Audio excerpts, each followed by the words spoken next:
Hello, this is Jason Marsden. I don't know why I'm talking like this, but you are listening to the Horror Squad podcast.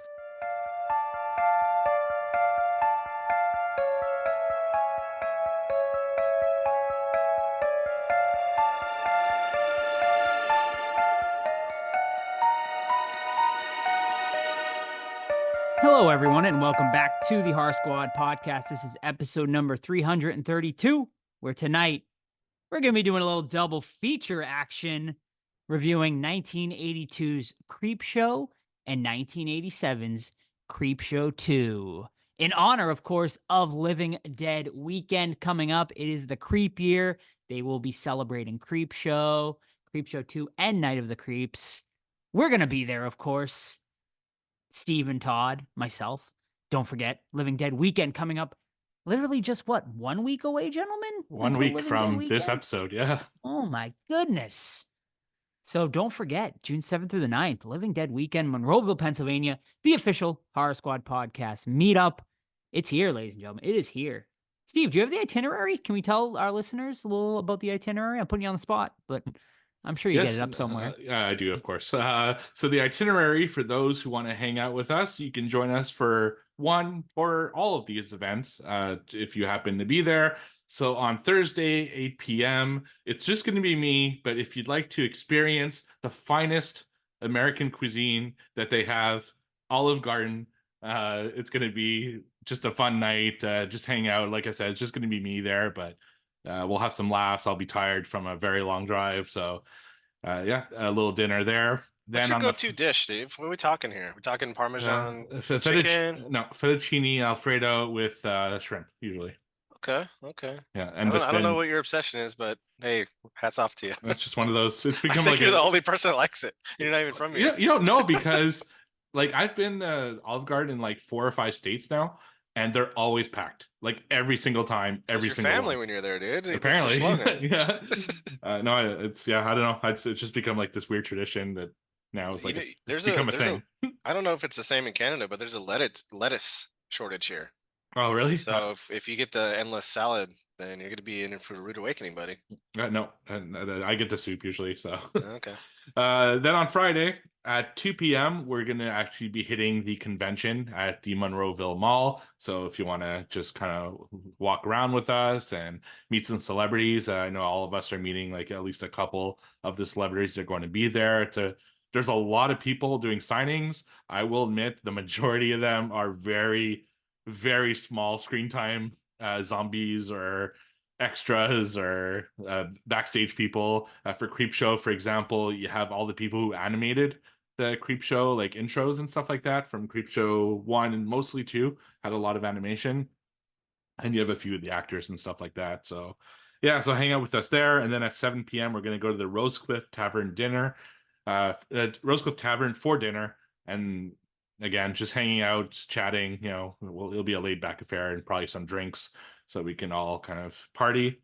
And then on Saturday at 12, we're going to meet at the food court, just have a little lunch because at 1 p.m. it's the official Dawn of the Dead mall tour. It's 3 hours long. You do have to get tickets for that. There are some still available as far as when I checked the last time. So don't, wait on that. If you want to do that, you get a full, tour of the mall, including parts that you can't access on regular hours, like the roof and the boiler room and stuff like that. So looking forward to that. And then finally at 6 p.m., Dad's Pub for dinner, just a farewell dinner between all of us. And yeah, it's going to be awesome. I really look forward to seeing everyone. It's going to be a fun time.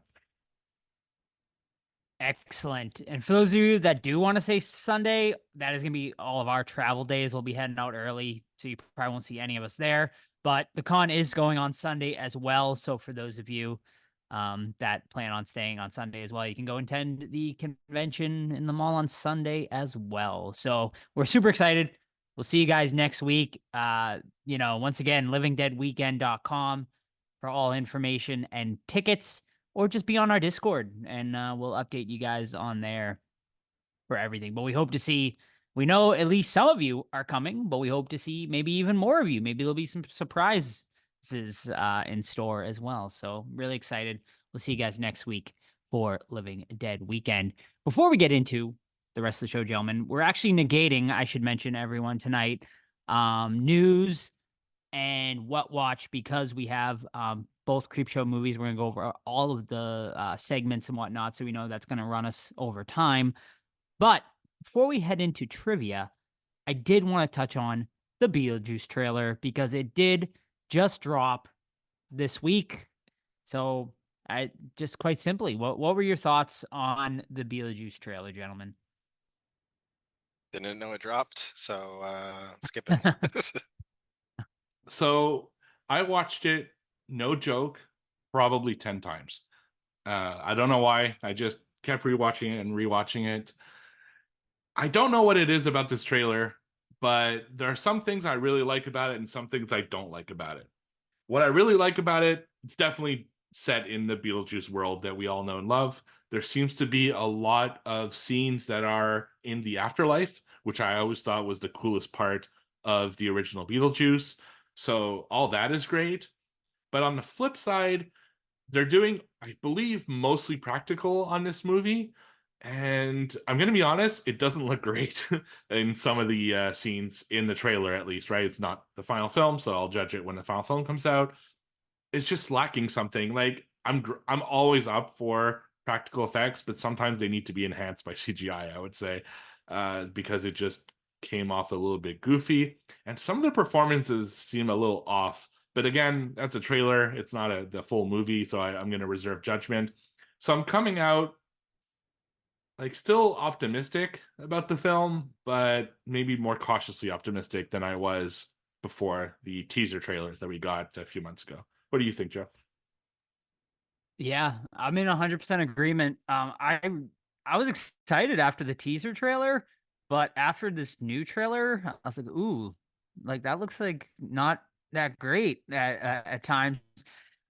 Winona Ryder especially, like I don't know what it was, but her performance just did not seem to be good based on the trailer. I mean, once again, it's only a 2 or 3 minute trailer, so it's tough to judge, but her performance did not seem great based on that. And even Michael Keaton just didn't seem like as enthusiastic as I would want him to as Beetlejuice. And I agree, some of the effects looked kind of rough for the practical, and some of it was clearly CGI, like as well. So like I know they're like really like pushing, oh, we did it all practical and stuff, but you could tell there were definitely a few scenes that were CGI, and it didn't even look like good CGI either. So I mean, a movie like this should be having like a massive budget. There shouldn't be shit that's like, ooh, that CGI looks shoddy, or those effects don't look great. Um, but I mean, I'm still excited. It's Beetlejuice, after all these years. So I'm sure it will bring a smile to my face, and the nostalgia will definitely be there. But yeah, I agree. I'm going in a little less excited than I was after the teaser. But we'll see. We'll definitely be reviewing it. Is it September now? October? September. Somewhere Yep. around there. September. Okay. Mhm. So yeah, we'll definitely be checking that out. I 100%. also oh yeah, I mean we'll be reviewing it 100%. One last thing before we head to trivia, I do want to give an update on our Hocus Pocus event. Don't forget it, October 11th through the 13th in Salem, Massachusetts. Well, I don't think I'm supposed to do this, folks, but I'm going to do it because you're our listeners. And, if you want, you can sign up for the email list because you can head to it's just a bunch of Halloween.com. Sign up for the email list. You'll get updates all the time.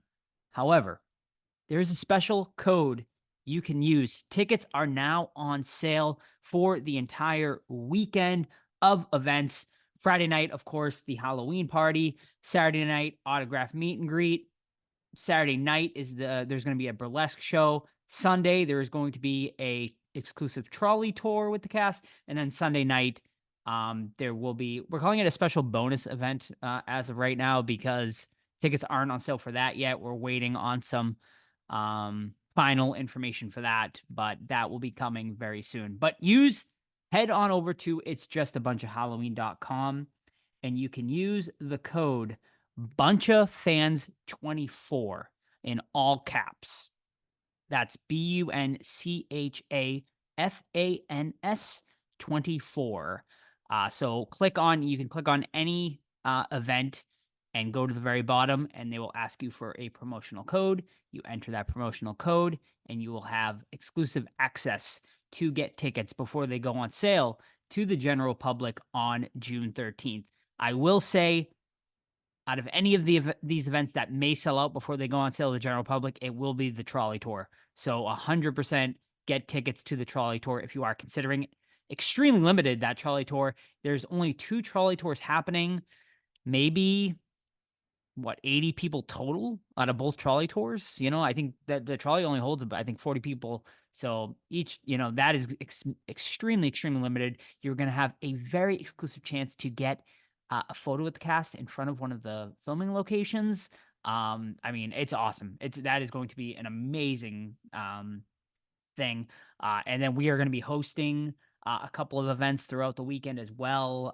We are going to have a table set up doing sort of a live podcast thing at the meet and greet. We're going to be bringing in special guests and whatnot throughout it. So please join us once again, October 11th through the 13th, Salem, Massachusetts. It is a holiday weekend as well. If you can still find a hotel in the area, if you haven't yet, there should be some hotels not in Salem, but are in the areas around. Send us a DM. I can point you in the right direction for hotels and stuff if you haven't already booked your hotel for that weekend. But it's going to be an awesome time. So if you can't join us for Living Dead weekend next week, come join us in Salem, Massachusetts for It's Just a Bunch of Halloween Hocus Pocus event. All right, gentlemen. Todd, bust out the books, baby. It's time for some trivia. All right, and I watched that trailer when you were talking, and I agree. It just looks whatever, whatever. So moving on. Quarter number 2 is as follows. Steve and I, it's close. 13 and 13. Steve and me, and then Joe with 11. Any man's game. Okay. In the film we just reviewed last week, Abigail, 2024. Oh, Christ. What is the name of the vampire? I'm just kidding. Lazar. No, Abigail is the name of the vampire, but Oh, the other vampire. Okay. What code name do the bad guys give for Abigail when they're communicating via phone and radio? Ooh. I don't know. Little girl. I have no idea. You're on the right track. Yeah, I semi remember it. I just don't remember exactly. Joe? No. Nothing? Nope. Steve, another opportunity? Nothing. I'll say no, I don't remember. Hold me closer, tiny dancer. Makes sense. Ooh. Yeah. Love it. Makes sense. Makes perfect sense. Yep. All right. I'll go next. Guess the movie based on the IMDb information. This movie was released in the year 1993 with an R rating, clocking in at a brisk 1 hour 34 minutes.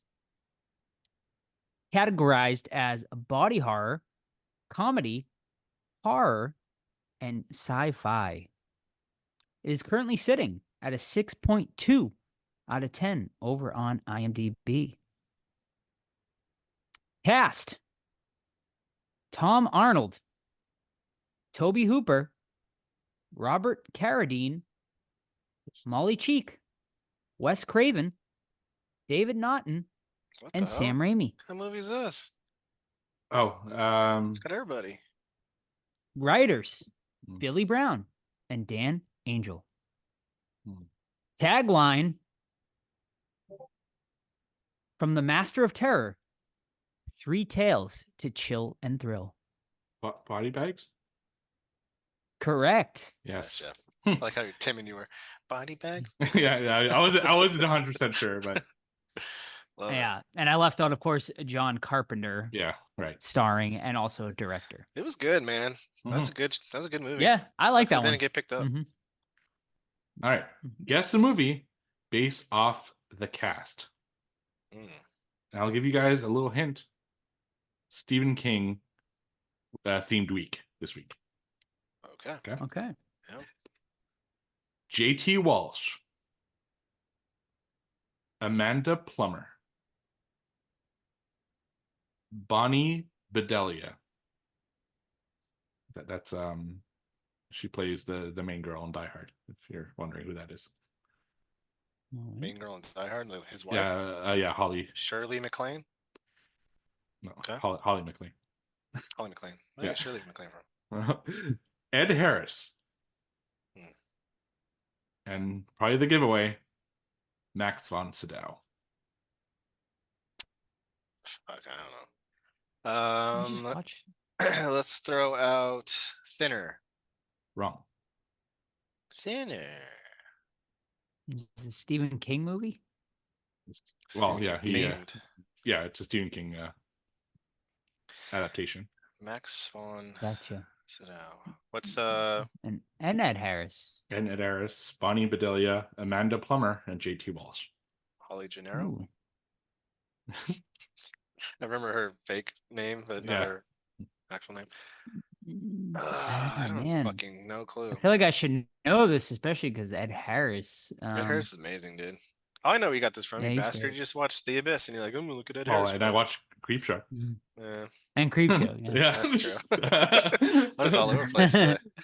You guys give up? Yeah, I do. give up. It is Needful Things. Beautiful. I've never seen it.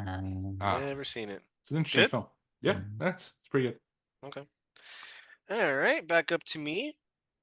In the film Creepshow 2, segment number 3, Mhm. what city does the homeless man have written on his sign? He wants Dover. to- Dover. Correct. Steven with the Dover first. All right. Guess the movie based on the Letterboxd reviews. Okay. As far as a low budget horror goes, this was pretty entertaining. Of the 3 stories, the first is the weakest, but the second is better, and the third makes no sense at all. So it's really fun. I All actually Hallows like the Eve. wraparound. Correct. What a bitch, dude. All Hallows Eve. Wow. Big night. All right. Big night. Guess the movie based off the IMDb parental guide. Oh. Sex and nudity. Not a good one this week, unfortunately. Really not a good one. We hear the priest perform acts of molestation. Okay. Violence and gore. A chimp escapes from a laboratory. He steals a guard's gun and shoots him in the head. The guard's death is seen through heat vision. A chimp does this? Yep. Well, that's not the gateway. I don't know what it is. Profanity. Okay. 18 uses of fuck. Hmm.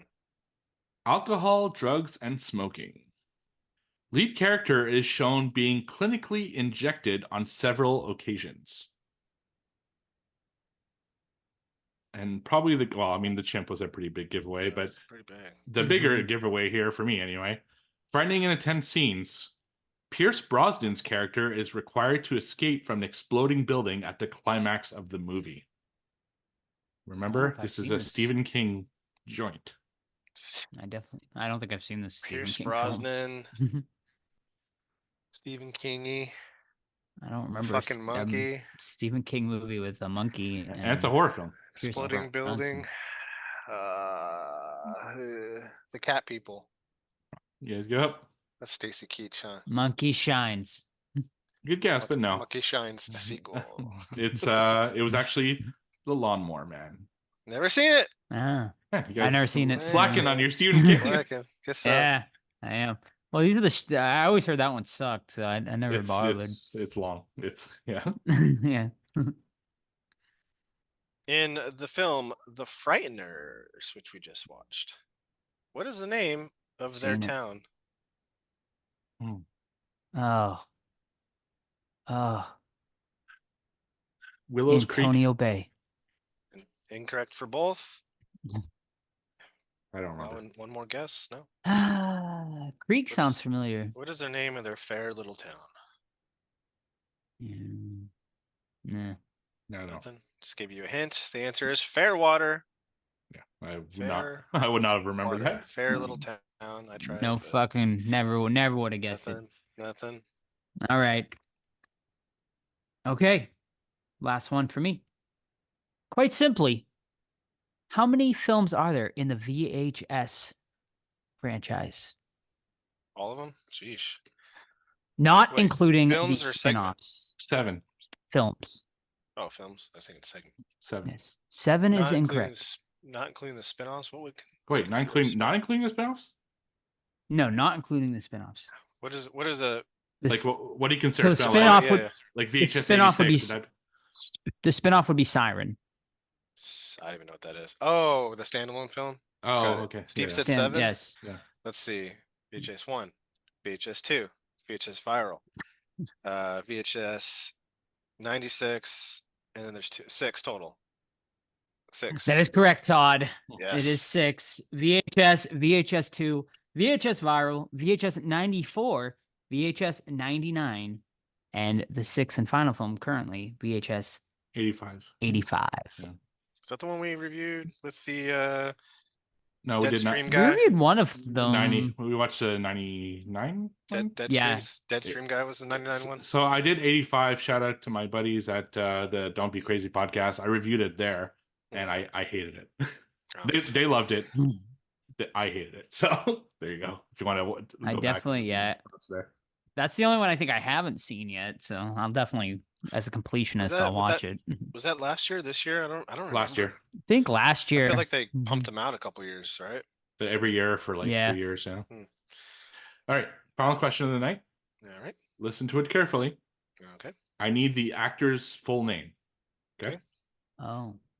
In The Shining, who plays the character Gage Creed? Wait, can you repeat that? In The Shining, who plays the character Gage Creed? I did. Ooh, Uh, that's a tricky one. I don't recall a Gage Creed in The Shining. I know a Gage Creed in Pet Cemetery, but apparently there's a Gage Creed in The Shining. I guess I got to rewatch The Shining now. What's your favorite movie, Joe? I know. I have Gage no clue. Creed. That's news to me as well. Yeah. Only name that pops in my mind is Scatman Crothers. Obviously, that's not him. No. That's Dick Halloran, No. right? Oh, yes. I don't know. I'll try to help Joe. Huh. Is it the fucking Hey. director of the building? Is that his name? No. No. No. What's that guy's name? No. Mr. something. Think about wonder- it. Yeah. You gotta the thinker. It's a thinker. Yeah. It is a He's a thinker. trickster. He's got the And answer it is a hidden. trickster. He's tricky. He's tricking He's a us. tricky son He's of a bitch. tricking us, Just- Todd. Maybe he's thinking about the. Is he? terrible Oh, Mick he's Garris talking about. version. He's talking about the Mick Garris version. Piece of shit. I don't even remember Gage Creed in the the shitty miniseries one either though. I'm sure he's in there, but yeah, I got nothing on this one. You guys give up? Yes. Yeah, He is the name of my theme today. Stephen King plays Gage Creed Really? in the Shining remake. in the Really? miniseries, huh? Do you remember Yeah, what he I was don't in? remember that at Do you all. remember, Steve? Yeah, of course I do. It was What was he like, a landscape? no, guy? he's the singer of the band. Singer of the. Oh, okay. I And his will name's never Gage Creed, rewatch huh? that That's piece funny. of shit. Yeah, it's an homage to Pet Cemetery. Oh, Joe, back Interesting. to back goose eggs. Yeah, man, it's Oh, been bad.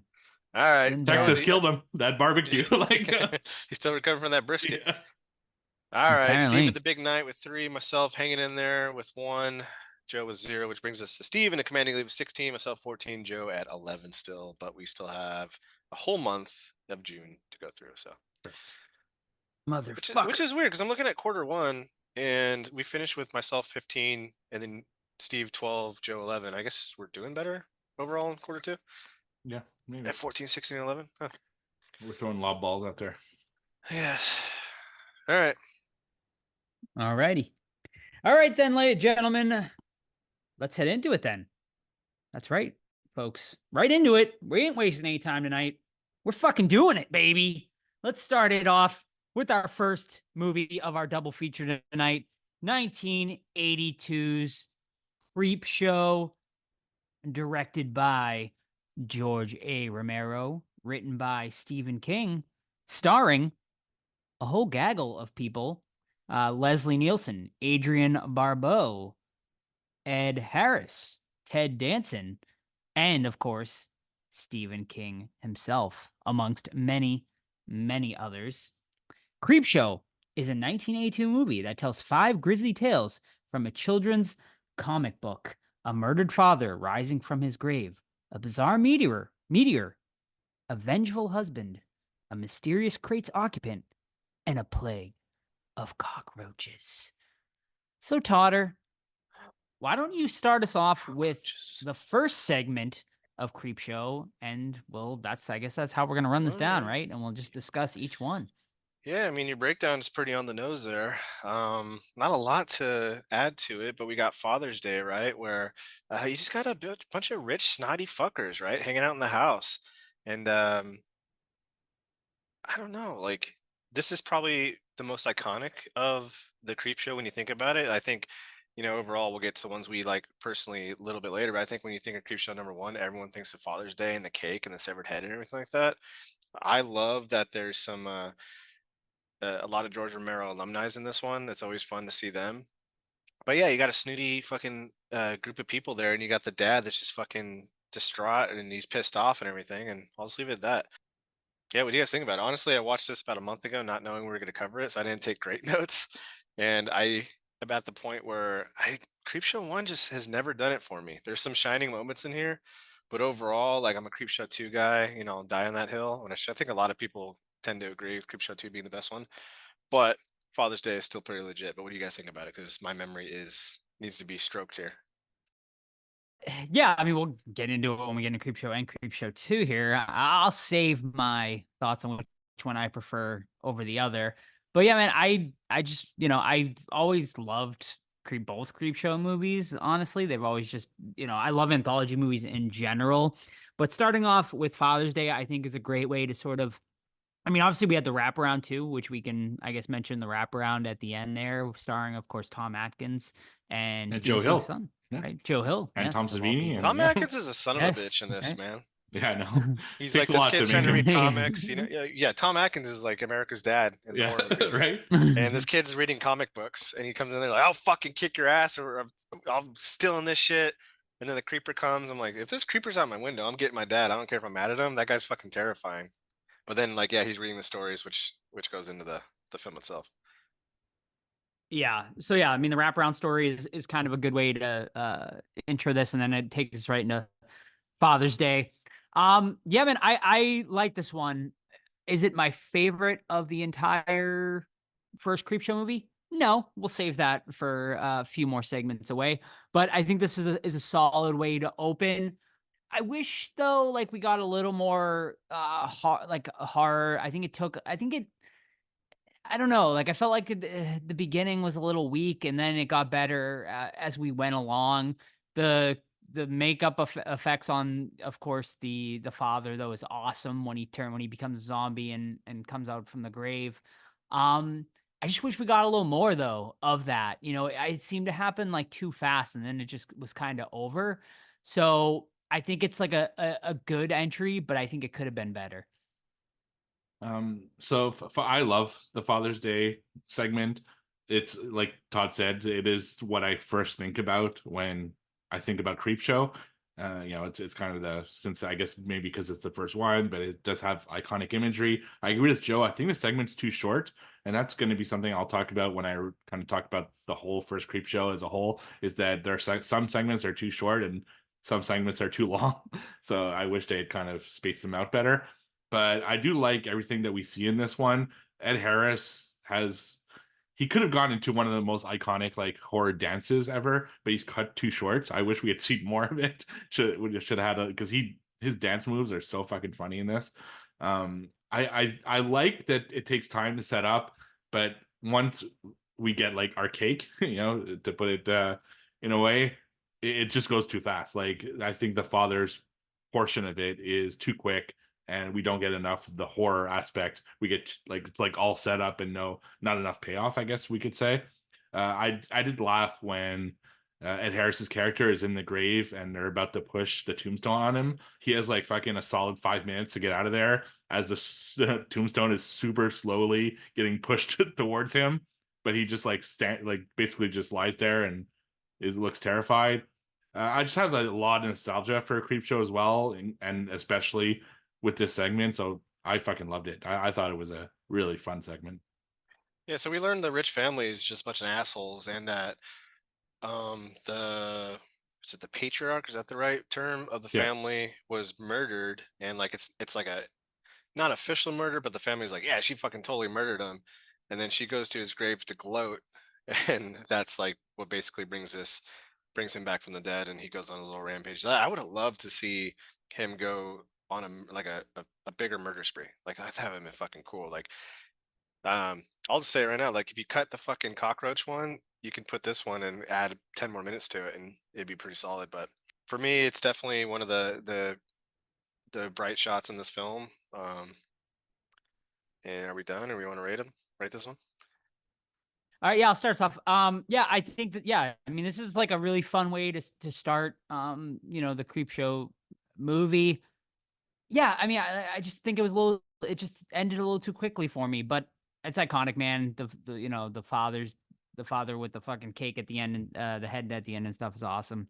So yeah, I give it a 3.5 out of 5. Yeah, I almost actually bought this figure yesterday. It was at Walmart for $17, and it's like a Father's Day, and he has the cake and everything. But like, they make him like really dirty looking, and it looked like the dirt was flaking off. So I wouldn't want that shit all over the collection. But anyway, I give this one a solid 3 out of 5. I think the building blocks are there. Ed Harris is always a delight. He's a great actor, and the father himself is iconic. So 3 out of 5.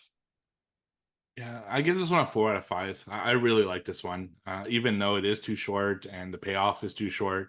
It's like I've seen Creepshow so many times over the years, and I always look forward to this one the most, even though it's not my favorite. It just like gets you into the mood for the rest of the package. So I like this one a lot. 4 out of 5.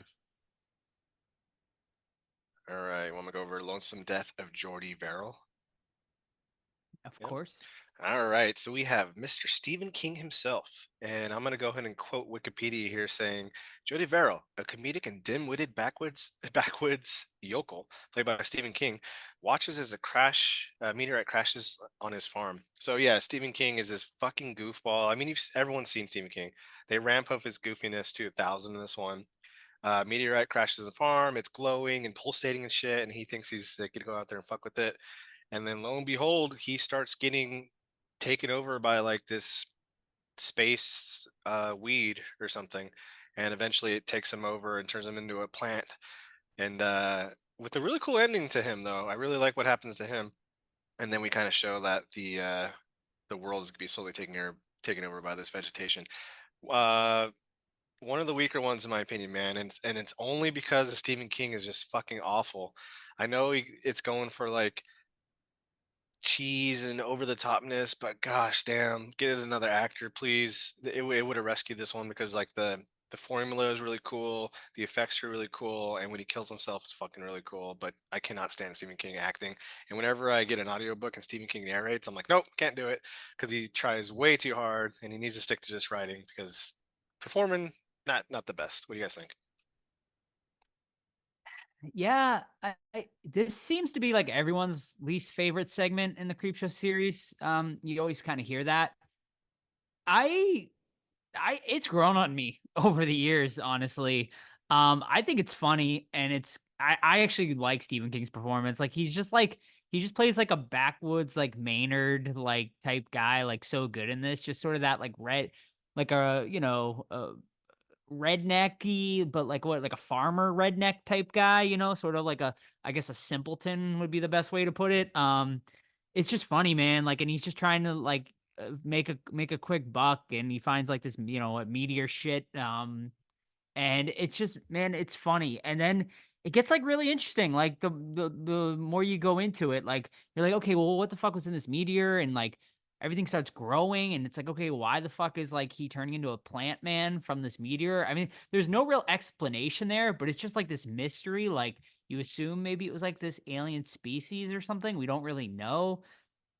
And then it just takes like a really dark turn at the end, which I actually really liked. I liked how it ended. I thought it was like brutal, like in some ways that like you're in so much pain from becoming this sort of plant being that you just kind of end and you fucking kill yourself with the gun. So that was cool. Like I dug this one. Like, was it as good as Father's Day? No, but I still really enjoyed this for what it was. I mean, it's a very goofy take. So like going from Father's Day to this is sort of a bit jarring, and I could see why people didn't like it. But in, over the years, like, kind of treating each movie individually different, it's grown on me. So I'm kind of in the same boat as Joe on this one. A lot of people say it's their least favorite segment, and I'm totally like almost the opposite. It's not my favorite segment, but I always love this segment.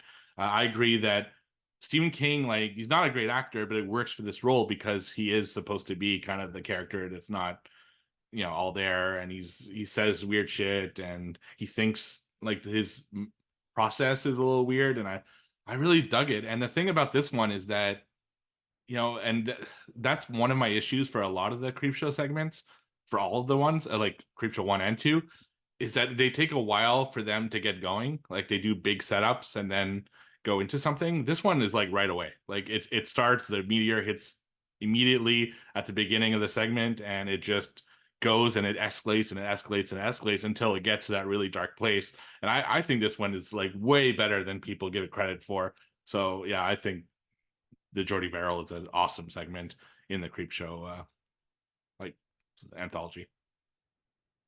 Rate it.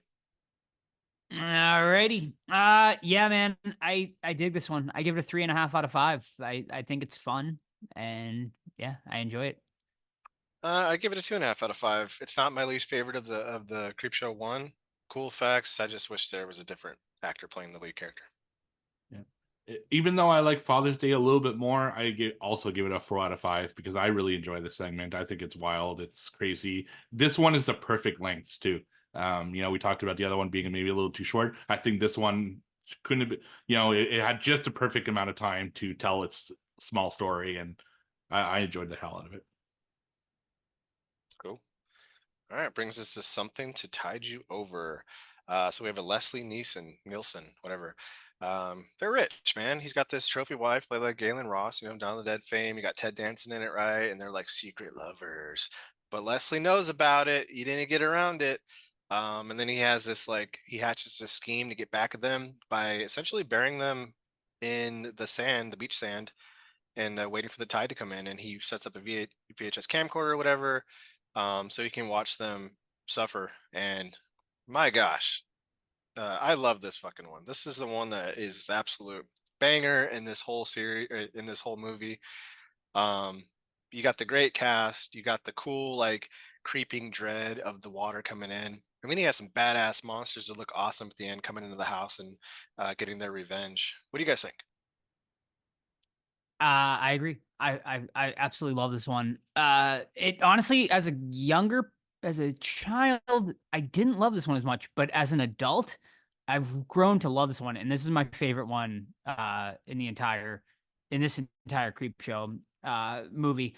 Leslie Nielsen and Ted Danson are both great in this. Leslie Nielsen plays sort of crazy, really good.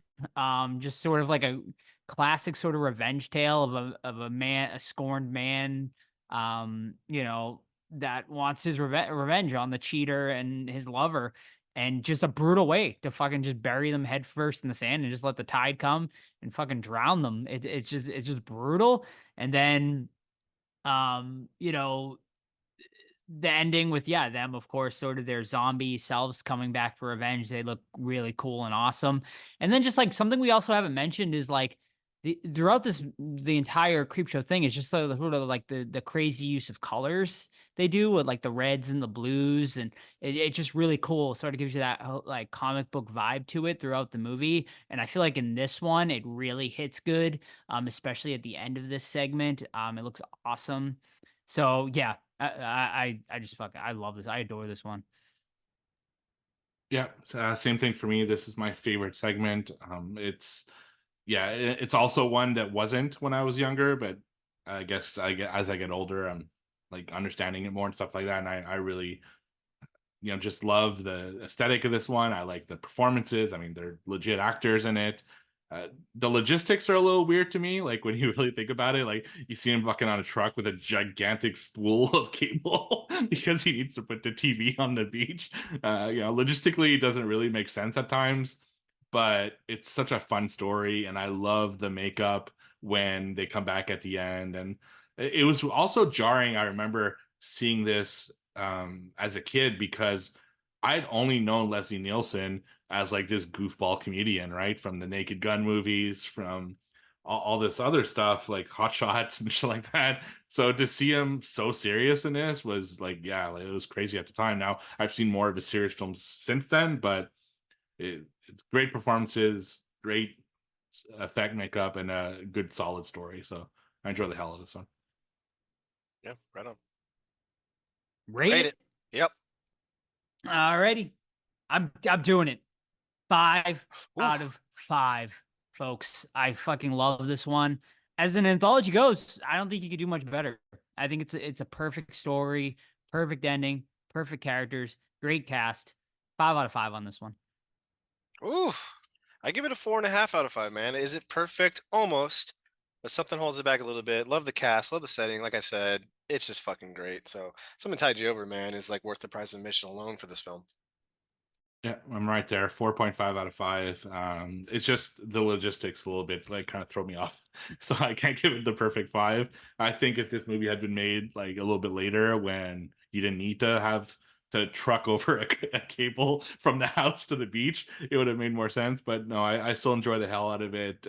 Great performances, great makeup, awesome film. Yeah, it's gonna suck when he has to. Well, he's not gonna clean it up because he dies. But Right. if he had to clean up like 2,000 feet of fucking rope or cable and stuff, Right. what are you doing, John? Nothing. I'm fucking nothing. Leave me alone.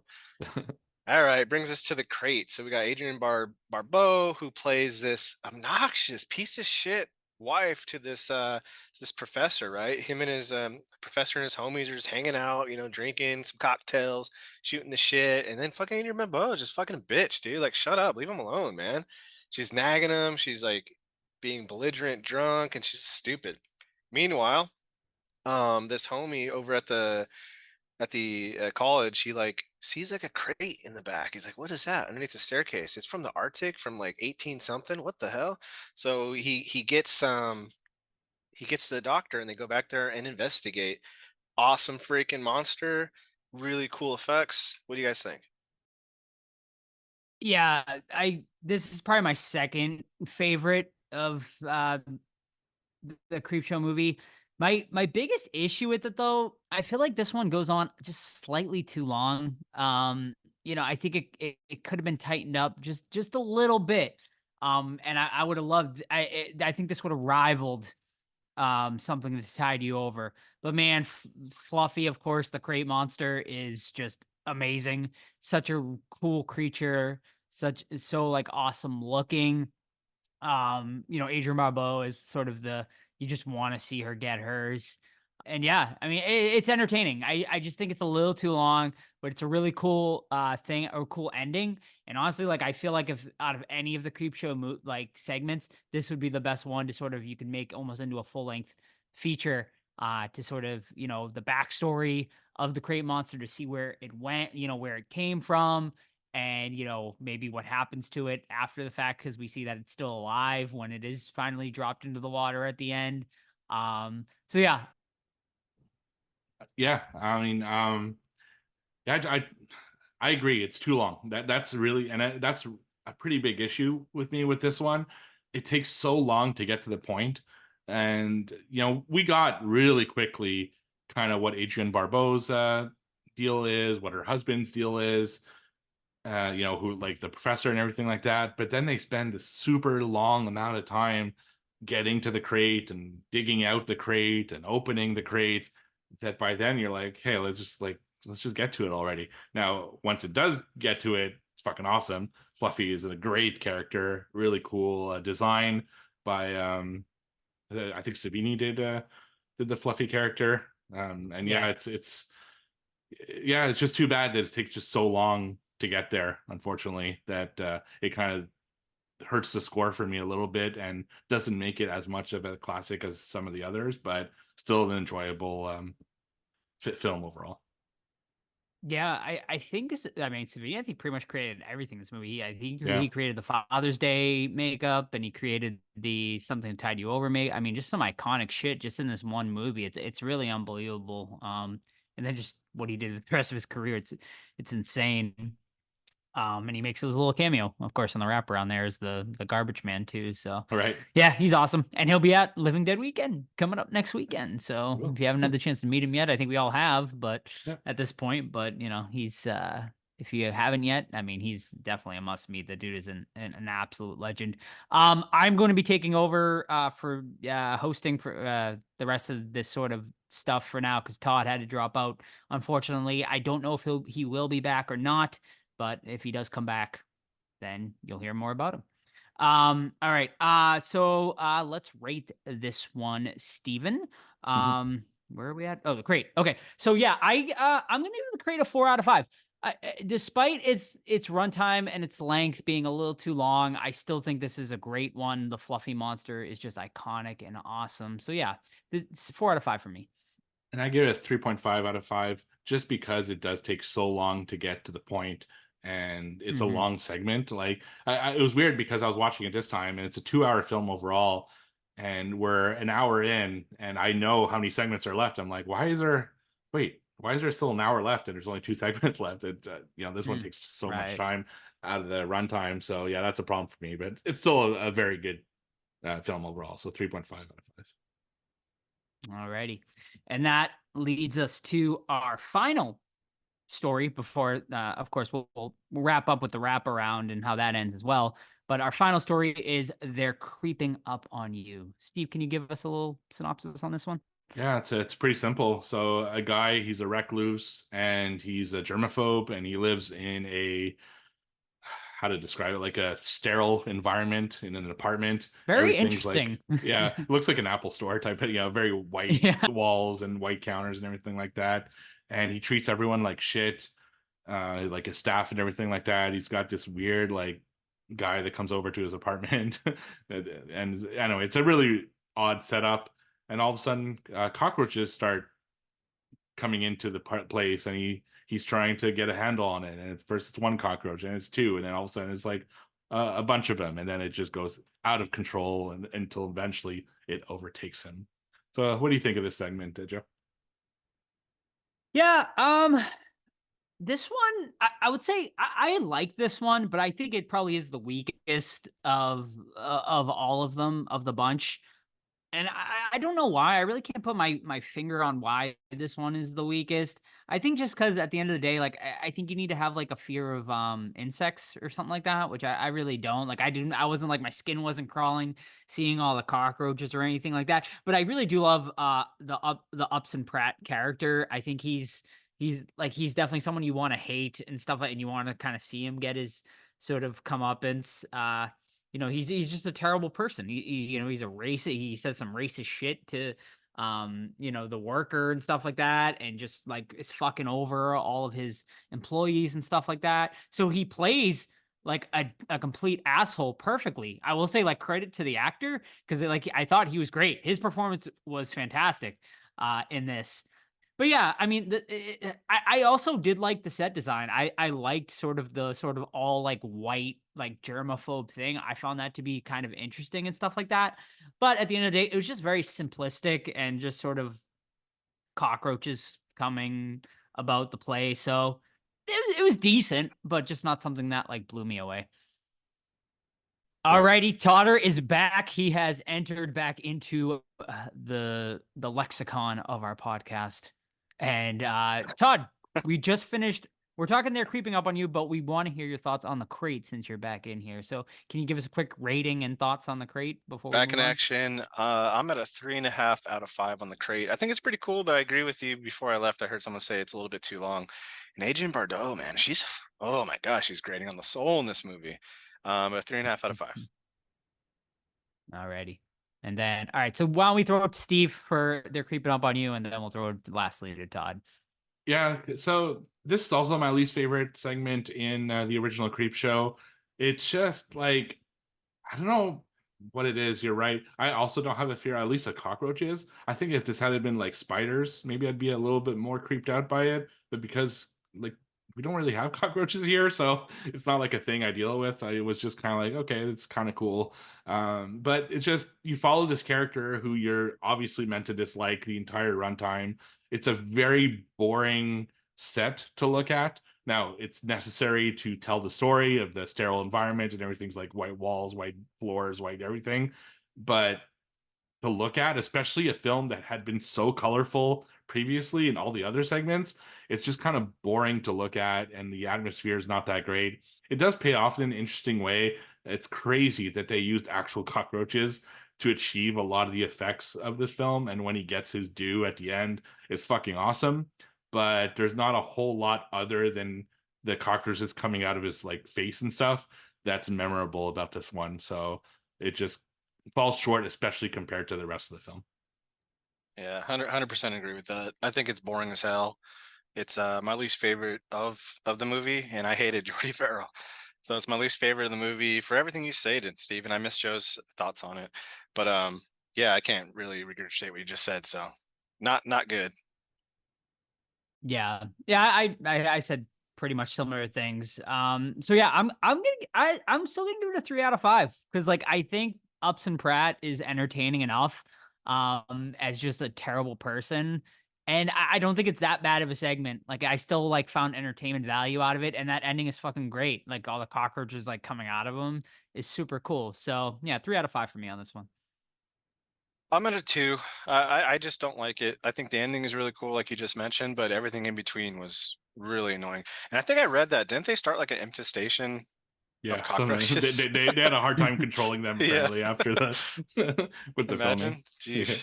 And they exterminated them all at the end too. I didn't know they were allowed to do that with creatures they Different use in time in film. the 80s.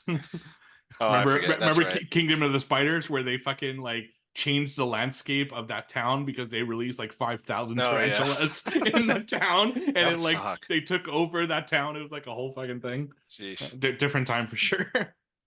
Yeah, I give it a 3 out of 5. Like Joe, like there are some good moments in it that are cool, but overall it's just dull in a lot of ways and to look at and a bit of the story. So 3 out of 5. Mhm. And finally, our epilogue, essentially, you know, the wraparound story, the end of it. The next morning, the two garbage collectors, of course, one of them played by our buddy Tom Savini, shows up. They where do they find the comic book and they see that the voodoo doll, you know, thing has been removed or something like that. We come to find out, young Billy, played by Joe Hill, has ordered the voodoo doll, and of course, once again, the comeuppance, which is kind of the theme of this entire Creepshow movie. You know, people getting their comeuppances is the father, the abusive father, played by Tom Atkins, is getting it from Billy with the voodoo doll. As the movie ends, as Tom Atkins is getting stabbed in the throat, grabbing his throat. I assume he's gonna die at the end. I don't really know. We don't see. So yeah, I mean, what do you guys think of the whole, I guess, wraparound story? I mean, overkill. He just doesn't want you to read comic books unless I'm missing something or forgot something. But geez, you're gonna kill him over it? Calm down, you little psycho. That's all I got. So before I give my thoughts, just a little history lesson to our younger viewers. So back in the day, back in my day, they used to have these really fucking weird ads in comic books where you can cut out this little like form and send it out, like mail it out and get like X-ray vision glasses or weird slime from an alien species or like all this weird shit like a voodoo doll. That was a real thing. That's a thing that actually happened back in the day. They don't do that anymore, but that's where this idea comes from. So I don't know if some people that was maybe lost on them. Like, why is there a voodoo doll in the comic? You know, that was just a thing we did back then. And I actually We had really that liked too, it. old man. You're not that much older than us. Yeah, no, not you. I'm talking more like All younger right, people who listen. 20-year-olds. Yeah, 20-year-olds. But I really like the wraparound. I really love the design of the creeper. Really cool design. And I'm going to talk about Yeah. it more in Creepshow 2, but I love this design and I have a figure of it and it's great. So that's definitely a A+ for me. Tom Atkins, it's weird to see him like in a way that I hate him because he's such a lovable actor. Mhm. There's also a great story that I heard when I went to Boston to hear Stephen King and Joe Hill speak, where Tom Atkins slugs Joe Hill, the kid, and there's a big like mark on his face. And then apparently Stephen King brought Joe Hill to McDonald's because it was like a rough day on set, and they like stopped him and everything because they thought it was child abuse because they saw the Oh handprint on shit. his face and stuff like that. So that's an interesting story. But I like to wrap around. It sets up the stories like in a good way, and it's not so long. It's just like a little thing to add at the beginning and at the end, and I think it makes a lot of sense. And I think this is the perfect anthology type of wrap around. It doesn't overstay its welcome. It's not like it had its own segment or anything. It was just kind of these two little bumpers on each end, and I enjoyed it. Yeah, agreed. Short and sweet. There's really not much. I mean, it's pretty basic. Nothing really like amazing or anything, but just, yeah, short and sweet. I liked it too. All right. I think that's about it then, gentlemen. Should we rate Creepshow as a whole? I will start us off. I'm going to give Creepshow a 4 out of 5. I think it's just a really fun, great anthology. You're putting Stephen King and George Romero together, and I think they did a great job. You definitely get that comic book feel with the use of colors and stuff like that. It's great. I think it's one of Romero's best outside of his zombie movies, which obviously we'll get more into when we do our George Romero retrospective down the road here in just a few short weeks. But yeah, I really enjoy this one. I think all of the 5 segments and the wraparound are all entertaining one way or the other. I don't think there's one bad segment. There are ones weaker than others, but there are none that I hate. I think they all have some sort of entertainment value. So yeah, 4 out of 5 for me. I'm going lower. I'm going 3 out of 5. I do really love Something Tied You Over. Enjoy The Crate and enjoy Father's Day, but the other two really drag it down for me. I've watched it every, I don't know, maybe 5-6 years, and I usually feel the same way about it. Obviously a Romero fanboy, but I think this is one of his weaker entries. And fun fact, budget was 8 million and it made 21 million. So not too bad. And I'm also at a 4 out of 5. I really enjoy this. I watch it maybe every, I'd say 2-3 years. It's just one of my favorite anthologies out there. As far as I can think of, anyway. It's just a classic. It's one I've been watching since I was a kid. I often put it on Halloween time usually, so I don't watch it this early. But since we were doing the retrospective, I happened to watch it like a couple weeks ago, and I'd watch it again. It's fun. It's easy to watch because it's segments. It doesn't feel the 2 hours, because it is 2 hours long, but it kind of breaks up easily, and I think it's a good one. Excellent. All right. Well, then let's head into part 2, Creepshow 2 from 1987, directed by Michael Gornick. However, Stephen King and George Romero did both come back as writers for this one, starring George Kennedy, Tom Savini. Who else we got here? No one really of importance, but I'll throw it out there. Starring George Kennedy, Lois Chiles. Tom Savini, of course, plays the creep in this one. Dorothy Lamour, Holt McClany, and Don Harvey, amongst many other actors. Does not have the firepower actor-wise as the first movie did. But Creepshow 2, 3 macabre tales from the latest issue of a boy's favorite comic book, dealing with a vengeful wooden Native American, a monstrous blob in a lake, and an undying hitchhiker.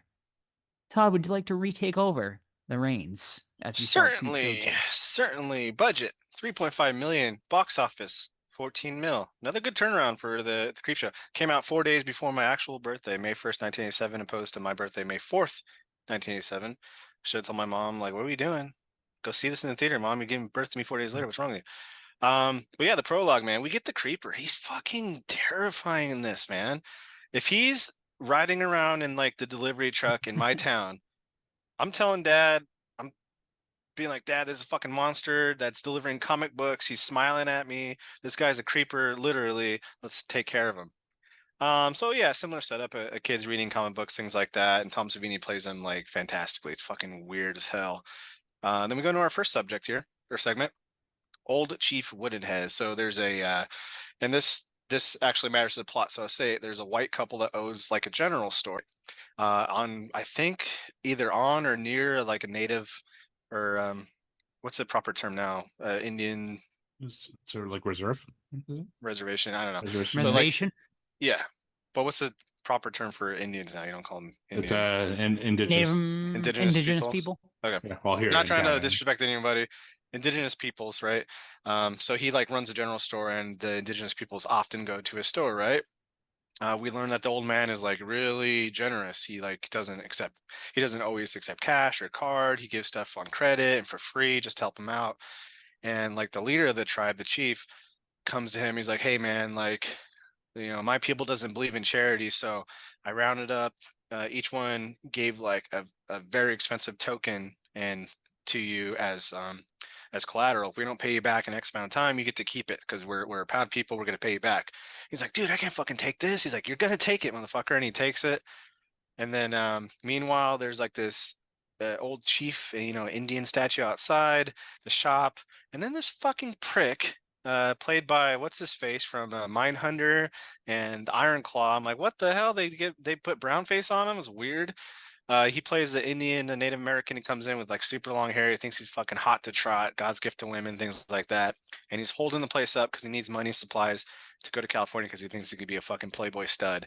And yeah, I'll leave it at that, man. Like already, like this movie starts off with a fucking hit, in my opinion. Is it the best one in the series in this film? I don't know. We'll see. But is it still really fucking good? Absolutely. What about you guys? Man, I love this one. This is one of my favorites. It's so good, man. It is such a good revenge tale. They do this is like a great segment because the way they just, you know, bring in the two sort of elderly store owner, and the dude is like this really nice guy, has been helping you know, the indigenous tribe. He just seems like such a genuinely nice guy, helping them out. And you know, them sort of bringing the offerings and stuff like that. You know, you can just know, like, you feel like that character development in just like those 10 minutes is amazing. Like, you really feel for them. So when they do get killed by these fucking three assholes that just come in, like, it's heartbreaking. It's absolutely, like, you feel so terrible. And then just when the design of the chief is awesome. He looks fucking great. I love how he sort of move, you know, when he comes alive. It's so cool. I feel like they don't like over show him either where it looks like too terrible. Like, I feel like they show him just enough. And just, it's great, man. I love everything about this one. I don't have really many faults with this one. I think this is just a great segment all around. Yeah, I really like this segment. I think it's I'm gonna say it right now. It's my favorite one in Creepshow 2. It's just like you said, there's great character development. You know, we don't spend that much time with these characters, but you get the old couple. They get great development as they're people who've been, well, he's been helping out the community because it's been rough and you know everything's kind of dried out. You have the wife who understandably is like concerned about money and he's like giving away too much, but she also like turns around when the indigenous kind of tribe leader comes in and offers up like you know, the treasures and stuff as collateral. And I thought he was also an interesting character because he's presented, it's weird, he's across the street getting gas, and then he like waves over to the old couple. Then he gets into his car, he gets driven by like two goons. In any other movie, he'd be a bad guy. You know, if you're being driven by two guys across the street, like I think you would think a bad guy, but no, he's a super nice guy.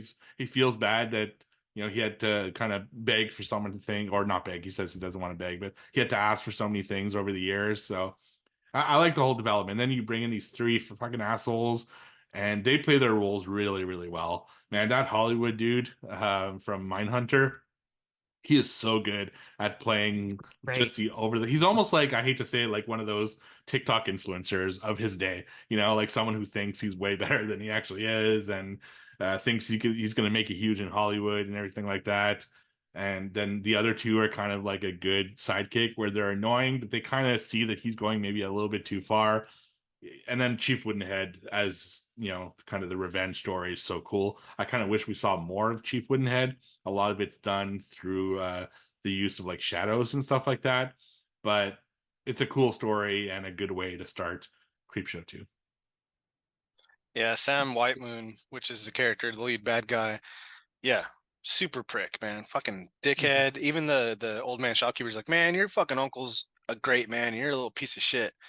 And then he's like, "Give me the fucking jewels, old man." And then he ends up gunning them both down. You're like, why?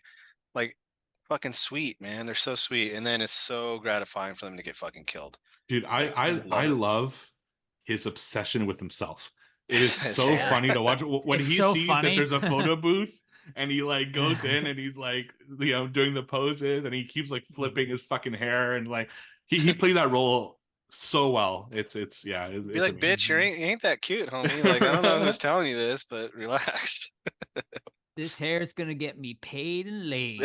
That's a great line. Such a good line, and just like the way, yeah, when he looks, he's just like his inner his. It's like supposed to be his inner monologue, but it's like it's outer monologue. He just talks to somebody. He's like, "Ooh, look at this face." It's so Jeez. good. Man, I wish he was doing this con coming up. But Old Chief Woodenhead is gonna be the actor who played in costume. Old Chief Woodenhead is So's gonna be there. one So of the I bullies. think I might have to meet him. Not the fat one, the other one. Oh, one of the bullies. Okay, Yeah. nice. Did you guys get Stooge All right. vibes for the fat one from Night of the Yes, Demons? A Like, this is little bit. Stooge. Sure. Yeah. I can It's see just it. not as Yeah. not as cool. This is Stooge. Yeah. Man, I'd be like, dude, I don't want to be friends with you anymore, dude. You're calling me like fat guy every 3 seconds. Like, leave me alone, you fucking bully. But yeah, it's a great comeuppance tale, and So it's a shame. what happens to Old Chief Woodenhead? He's got his scalp at the end, just holding it. Like, is he just gonna just chill out there? I guess, like Yeah, he's gonna protect the for town. eternity now. I guess. I think so, They yeah. said he said your soul's at rest now. So I mean, I don't know. Yeah, I guess we'll see what happens. But He Mhm. just came back as like a Alright. vengeful indigenous spirit to, Maybe. I guess, yeah, I don't know, take care of business. it was like I guess, like, you know, right, like the indigenous, like that tribe was wanting to sort of pay back, and it was like sort of the ancestors or whatever, like, you know, like I don't know, like inhabited him, and were able to pay those people back, like in death, sort of. Yeah, it was interesting. And silver lining, they don't have to pay him back because he's not alive. Indeed. Rate it. I 5 out of 5, baby. I'm giving it. I love this one. I think it's a perfect revenge tale story. Old Chief Woodenhead rules, and I love this one. 5 out of 5. All right, I'm giving it a very solid 4 out of 5. It's pretty damn good. I give it 4.5 out of 5. And the only thing that was missing with me, I wish there was a little bit more gore to it. You know, a lot of it's done off screen or on shadow. Fair. I just wish they went a little bit further with it, especially given that it's Creepshow, it's Sabini and everything doing the effects. So it would have been cool, but still fucking amazing segment. Yeah, the scalping could have been so fucking epic, but the guy Yeah. pushed away from it. Mm-hmm. All right, the raft. Yes. Yes, there's a second. Yeah, segment. I mean, are we gonna talk about like if there is like an interlude in between each story? We'll do it at the end, I same don't- ways before, okay. like to do the All right. whole, Okay, the wraparound. Okay. yeah, the whole wraparound. Gotcha. All right, so we got the raft here. We got four people, 4 young people, 2 guys, 2 chicks, going out to this like secluded little lake kind of thing to, you know, go party on this little floating dock, which honestly does not sound like a great time. They didn't take any drinks, no snacks, nothing. What are they going out there to It's do? Just cold. fucking sit around? It's cold. not even the summer. It's Right. like fall. Dudes in speedos, like, bro, you're gonna get shrinkage in this fucking water, and then you're in yellow speedos, you freak. But yeah, they swim out there, and then one of the dudes is like notices like this weird fucking almost looks like a giant trash bag floating on the surface of the lake there, and a duck like gets sucked into it, and he's like, what the fuck? Like, swim, motherfuckers. And they all get on there. And then long story short, this thing is living in the lake, and it's like some kind of blob monster that will like suck you down, it'll strip the flesh from your bones and just kill your ass, right? So the kids are stuck on the raft essentially out there, and we just follow along and see what happens. Man, this is my favorite of the Creepshow 2. I love the creature. I love the kills. I mean, they're gory as fuck. Things getting melted off your bones and like ripped off is always pleasant. And yeah, I just love it. I don't know why they do a certain character choice, which we'll talk about or someone else can bring up with one of the men. But I'm like, where the fuck did this come from? But overall, Creepshow 2, I mean, not Creepshow 2, The Raft is really dope. Yeah, I really like this one too. It's funny to hear how much the director and like creators of this one hated it so much because of like they hated how the blob ended up looking. Like they literally just used they had like no money apparently, so they just used like a black tarp and just threw a bunch of shit on top of it. and just like absolutely like they said it looked like absolute shit on screen, but I don't think it looks that bad. Like I really don't. It's kind of like mysterious looking, and yeah, I just love the sort of mysterious of this sort of blob like thing, and just the thought of being like stuck like when you're so fucking close to land and by your car, but like this blob thing is just like there. It's yeah, man, it's cool. I think it's a really great story. As an adult though, man, like there's one scene in particular. It's like, what the, and you're obviously alluding to it too, Todd, and we'll get into it after Steve's thoughts. But like, it kind of knocks it down for me a little bit because I'm like, oh, what the fuck were they thinking? Like with that choice, I don't understand it. But as a whole, I think it's a very entertaining story, and the fucking deaths in this are fucking brutal. Yeah, see, it's funny. When we talked about Jordi Vero, it seems a lot of people don't like that segment, and I do. And it's like the opposite for the raft. A lot of people love the raft, and I don't. Now, it's not a horrible segment. There's some really cool kills, some really cool effects in it. I like the idea of it as well. With the, it's just like you said, it looks bad. Well, they said it looks bad, but I agree. It's cool. It's different. It's not something that we've seen often. It's good for an anthology film like that, for a short, because they wouldn't like hold up for an hour and a half. Just a black sheet in the water. But for half an hour, it did a good job. My issue with it is just, and you guys alluded to it, but I don't like the characters. I especially don't like the lead, the person who ends up being kind of, I guess, the final guy in the story up until the end there. And the thing he does, which I'm just gonna say, he fucking rapes, where he tries to rape someone on the raft, is like, what the fuck? Like that's why. I don't know. It just kind of threw me off the whole thing. It always has creeped me out, and I never understood why people love the raft so much, especially given how strong a lot of the other segments in the Creepshow series are.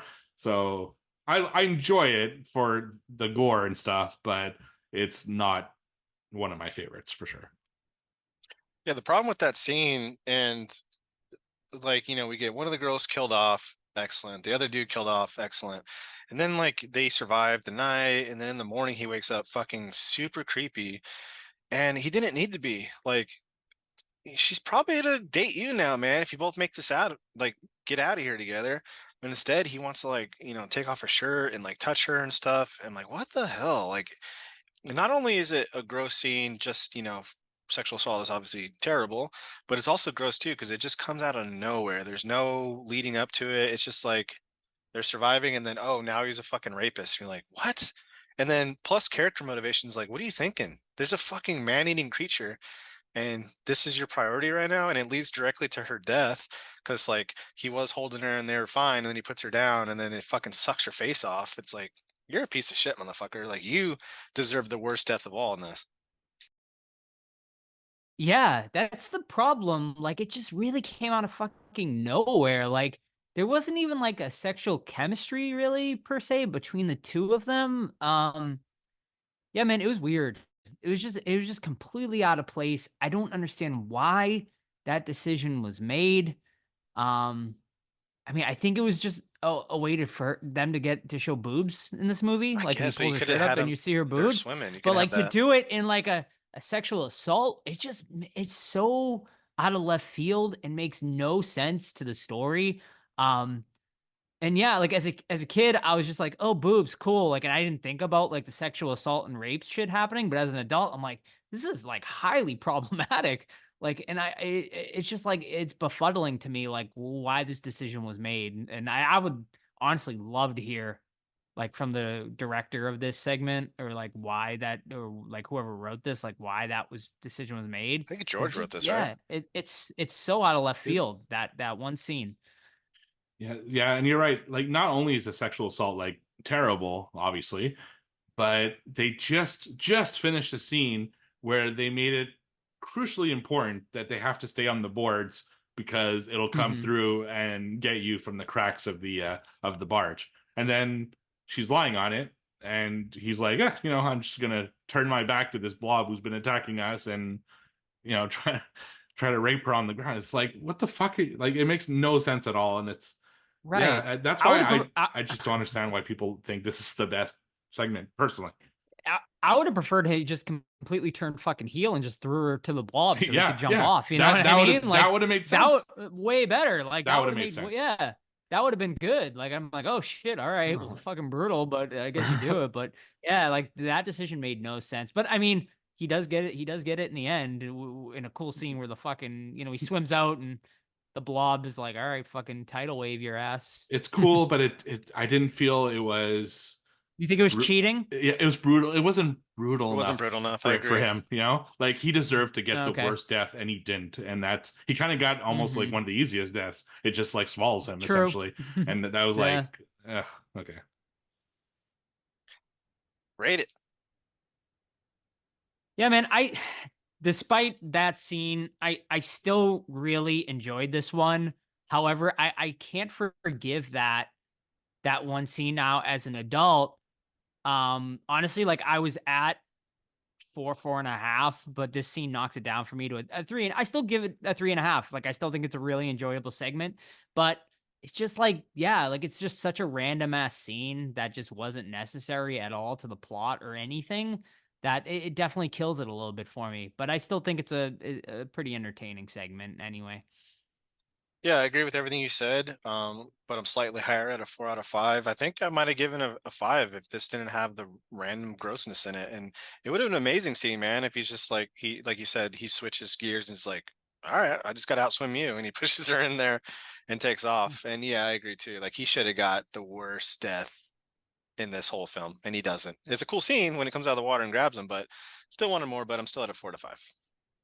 And I give it a 3 out of 5. There's still some really cool gore in this. I love the idea. It's a great plot idea for an anthology film, and to have something. It's so simple, It's just people. They're on a raft and there's a fucking blob that's attacking them. They don't know how to get out. It's a simple, good plot, but just they fuck it up with this scene in particular. But just unlikable characters, not giving the villain his due. I don't know. It's not a special one to me. It's actually one of my least favorites of all.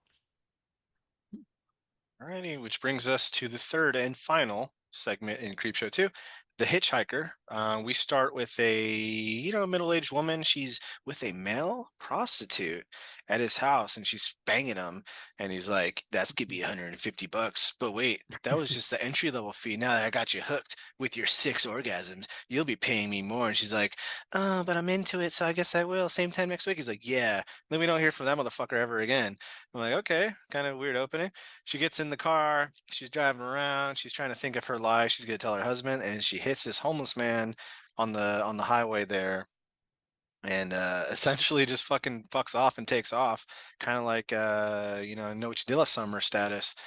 But then when she's driving around and going to her house, she sees him everywhere in various like states of like bloodiness, like, "Hey, ready? Thanks for the ride, lady." And like he gets on top of the car, he gets in front of it, she hits him, she tries to kill him numerous times.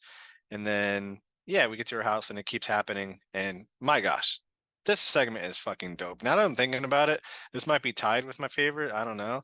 But I love the effects and just like the escalation of like, I'm gonna run him over, I'm gonna pin him to a fucking tree. Makes no sense. She's driving her little sedan through the forest, but whatever, we'll forgive it. And then like his effects just go ape shit, and they get to the point where it's just disgusting. Love the voice, love the repeated line, love his look, and yeah, solid all around.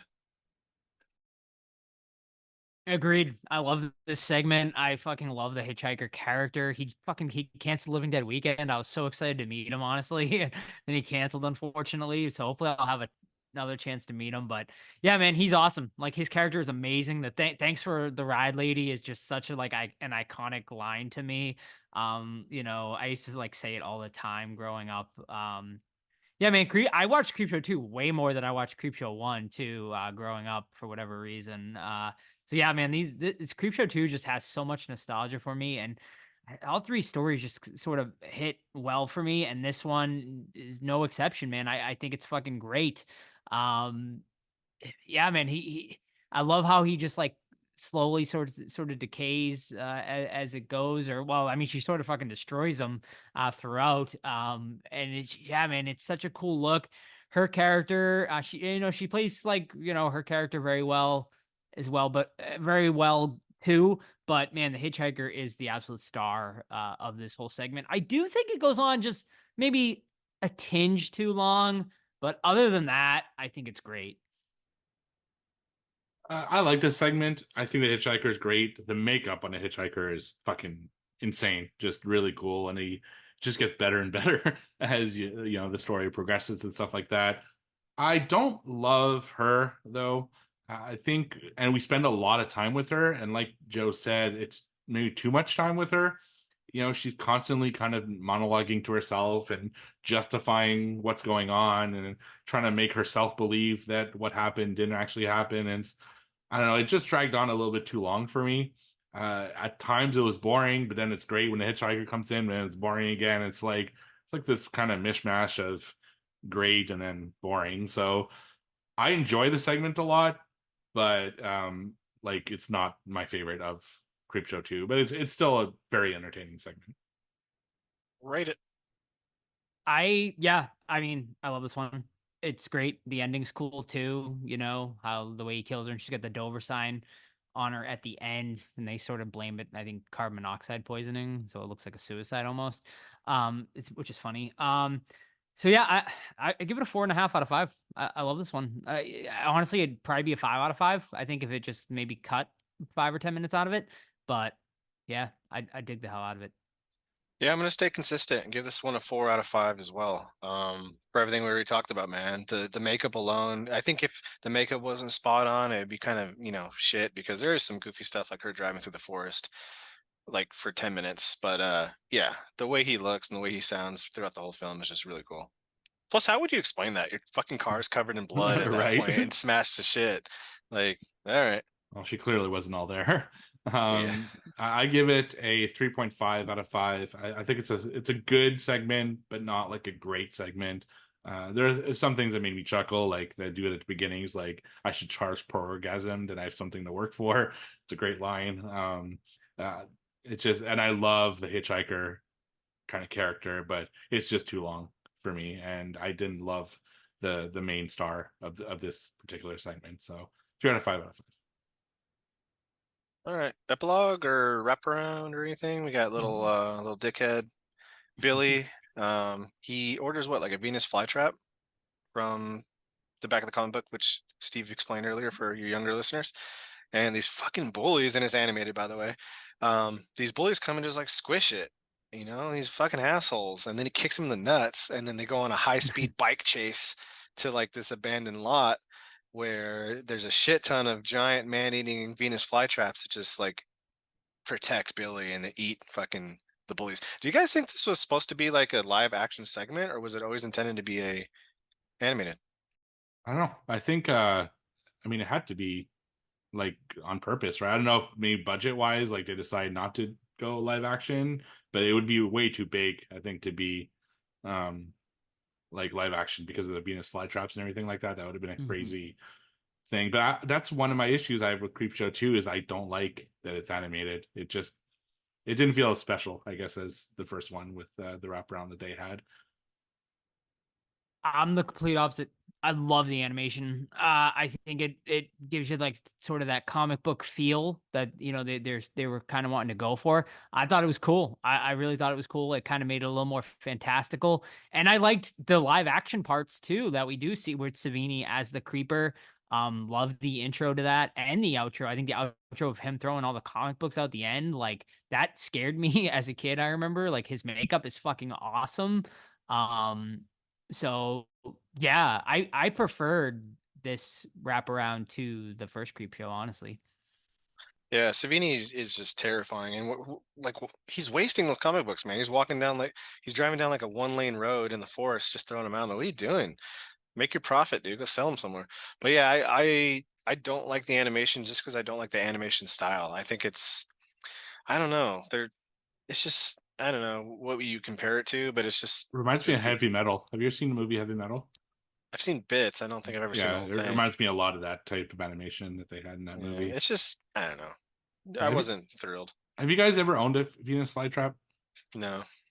It's like No, I've seen them. yeah, I bought one when I was a teen because I thought it was the coolest thing ever. And then you feed it like a spider, and then it closes on it, and then it's like Does it instantly close like a It's pretty quick. trap Yeah. door? Yeah. Oh. Pretty. But then it's like it's not going to open again for like 3-4 days. So you're like you get bored of it. You know. It's just It's not as entertaining as I thought it would be. But Well, if you put your finger in there, will it snap on it? yeah, but it's so like it's not strong. You know. Okay. Yeah. Well, so they don't go to 30 feet. No, And mine then- got to maybe like 4 inches, I think. Yeah. All right. Rate the whole thing? Yes, sir. I'm giving this the exact same rating as I did Creepshow 1, and I give it a 4 out of 5. And I know I'm in the minority. I know most people think Creepshow 2 is a big step down, but I don't. I think going from 5 stories to 3 stories was a good choice because, like, I feel like at time, like you're cutting out some of the weaker stories, like Creepshow 1 had, and I felt like you hit all 3. I think they were 3 for 3 on this one. I think all 3 were great fucking stories. They were all really entertaining and engaging. Wraparound story solid enough. It's short and sweet like the first one. And Tom Savini as the creeper character was fucking great. He was sort of his own character in this one. I didn't. The voiceover could have been a little better because obviously Savini didn't use his real voice, and it really shows, especially in the first part of this. But it's such a small nitpick. But yeah, man, I think Creepshow 1 and 2 as a whole are both equally great movies. I agree with you. I think Creepshow 2 is, a giant step up from Creepshow 1 in my opinion, because all 3 of the segments hit for different reasons. So it's a 4 out of 5 for me, and yeah, just overall pretty damn good. See, I disagree. I actually like Creepshow 1 better than Creepshow 2, but I also have way more nostalgia for Creepshow 1. I just feel like Creepshow 1 is it feels special, with the colors and the big name actors, and I like the creeper better in Creepshow 1. I think he's creepier than Sabine in Creepshow 2. Now he's good, but I prefer the kind of like ghoul looking one in the first one. And yeah, this one I give a 3.5 out of 5. It's still a solid sequel. I mean, it's leaps and bounds better than the one that shall not be named, and it's it's a good sequel, but I think Creepshow 1 is the better film overall. Cool.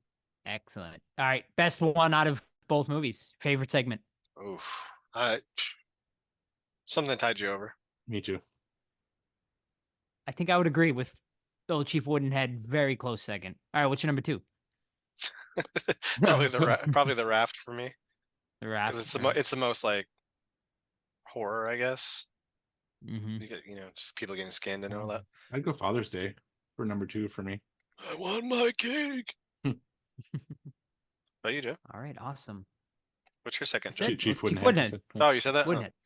Yeah. We'll go. All right, And, third. No, I'm just kidding. Yeah. Seventh. Did I read is Michael Gornick gonna be at Yeah, Living Dead he will. Weekend, the director of Creepshow 2? So will. yeah, there you go. For you Creepshow fans, he will be there as well, which looks like he's done a lot of work with Romero actually. He was in Dawn of the Dead as a news reporter, apparently, at the Mhm. beginning of the movie as well. So you might see him in there. But yeah, as far as like, yeah, it looks like kind of it was throwing it. Yeah, he also worked. He was a cinematographer in Day of the Dead. So he did a lot of work with Romero and King. It looked like he worked on The Stand as well. So Right. I guess that's how he got that gig. All right. I think that's about it then, gentlemen. Mm-hmm. Right? For this one? All Yeah. right. Well, next week we continue on our Living Dead weekend coverage with Steve. We are watching Night of the Creeps, as we are actually at Living Dead weekend by the time that episode comes out. So it's going to be an exciting time. And then we're following it up and putting a nice bow on it with our Romero retrospective the week after that. And we're going to talk all about our experiences at Living Dead weekend. So I'm looking forward to rewatching Night of the Creeps for next week and then doing all the other stuff after that. Excellent. Awesome. So don't forget, please watch Night of the Creeps in preparation for next week's episode. You can watch it pretty much anywhere, I think. I think it's free on Tubi. I watched it somewhere. I can't remember. But, oh, Todd, we forgot. You didn't remind me. What does Letterboxd think Letterboxd about review- Creepshow 1 and 2? Letterboxd There it is. think of Creepshow 1 and 2. We almost forgot, ladies and gentlemen. And I just remembered. So, Letterboxd for Creepshow is sitting currently at a 3.5 out of 5. Pretty high right there for our Creepshow. And Creepshow 2 currently sitting at a 3.0 out of 5. So there you go. Both pretty solid ratings, honestly. So there you have it for Creepshow and Creepshow 2. All right. Now back to your regularly scheduled programming.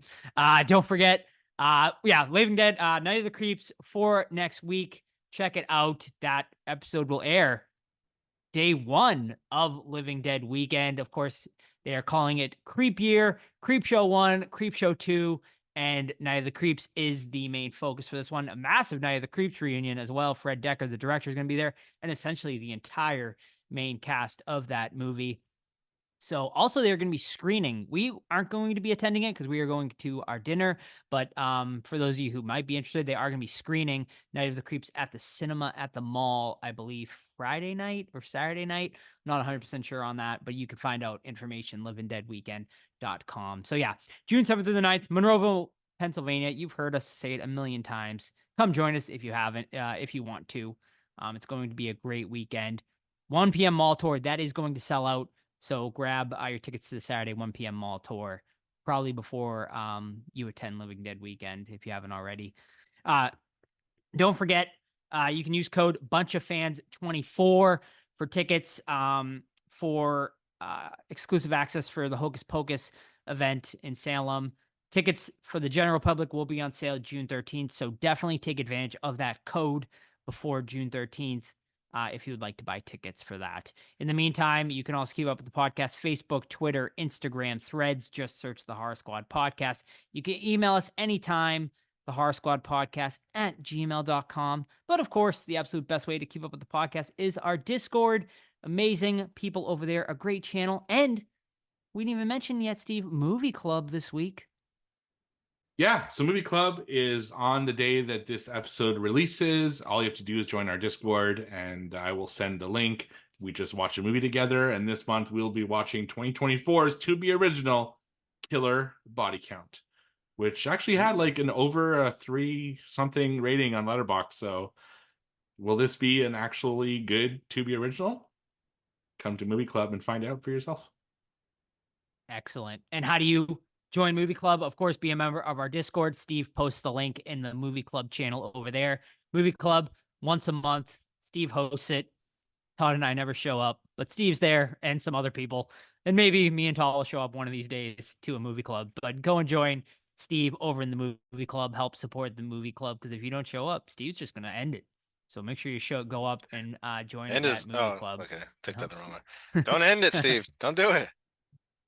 Hey, speaking of, so yeah, join a little pitch too. Join Steve. Oh, go.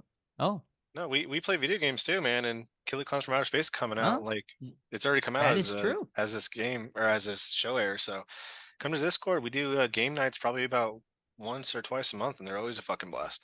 There you have it. Yeah. So join. I mean, God, if you haven't joined Discord already, what the fuck are you waiting for? Join our Discord. There's an amazing community over there. A ton of our listeners are on there as well, and it's a great community. So go and join us over there, and then you find out about the events like Living Dead Weekend and the Salem Halloween event way before you hear about it on the podcast. So join our Discord. Also, please leave us a 5-star review on your favorite podcast app if you haven't already, or if you'd like to support the podcast another way, you can buy merch, tpublic.com, the Horror Squad Podcast. All of this is linked over on our Instagram as well, so you can buy merch or join the Discord through there as well. And I think that's about it. So we'll see you guys next week for Night of the Creeps and Living Dead Weekend. We'll see you soon.